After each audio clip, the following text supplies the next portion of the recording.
الحمدللہ رب العالمین والصلاة والسلام علی رسولہ الکریم۔ اگر آپ نے سلمہ رضی اللہ عنہا کا پچھلا پارٹ نہیں دیکھا ہے تو پہلے آپ وہ دیکھیں۔ سلمہ رضی اللہ عنہا کا قول ہے کہ انہوں نے اللہ تعالیٰ سے دعا کی اور ان کی دعا قبول ہو گئی۔ جب ان کی عدت کا وقت ختم ہوا تو ابو بکر رضی اللہ عنہ نے انہیں رشتہ بھیجا مگر انہوں نے انکار کر دیا۔ پھر عمر ابن الخطاب رضی اللہ عنہ نے بھی انہیں رشتہ بھیجا مگر انہیں بھی انکار کر دیا۔ پھر محمد صلی اللہ علیہ وسلم نے رشتہ بھیجا۔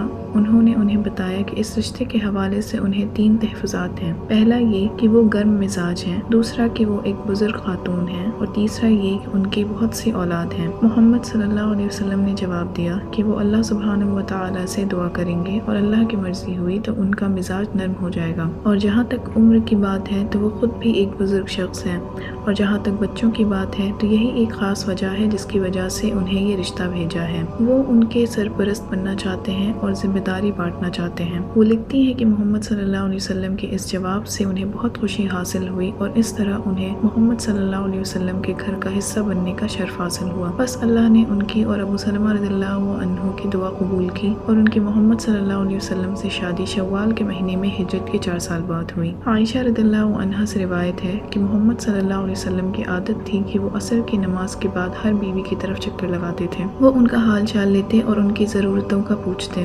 سلمہ رضی اللہ عنہا کے گھر سے شروعات کرتے کیونکہ وہ سب سے بڑی تھیں، اور آخر میں وہ عائشہ رضی اللہ عنہا کے گھر جاتے۔ سلمہ رضی اللہ عنہا کا ان کی خوبصورتی، علم اور ذہانت کی وجہ سے ایک ممتاز مقام تھا۔ حدیبیہ کی جنگ بندی کے بعد محمد صلی اللہ علیہ وسلم نے تمام صحابہ کو حکم دیا کہ وہ جانوروں کی قربانی کریں اور اپنے سروں کو منڈوا لیں، مگر وہ غیر آمادہ نظر آئے اور ان کے حکم کی پیروی نہیں کی۔ جب سلمہ رضی اللہ عنہا نے تمام منظر دیکھا تو انہوں نے مشورہ دیا کہ آپ اس معاملے میں مزید اور کچھ نہ کہیں، مگر آپ خود شامیانے سے باہر جا کر جانور قربان کریں اور اپنے سر کے بال اتار لیں، تبھی انہیں اثر دکھے گا، اور انہوں نے جیسا سوچا تھا وہی ہوا۔ تمام صحابہ نے محمد صلی اللہ علیہ وسلم کی تقلید کی۔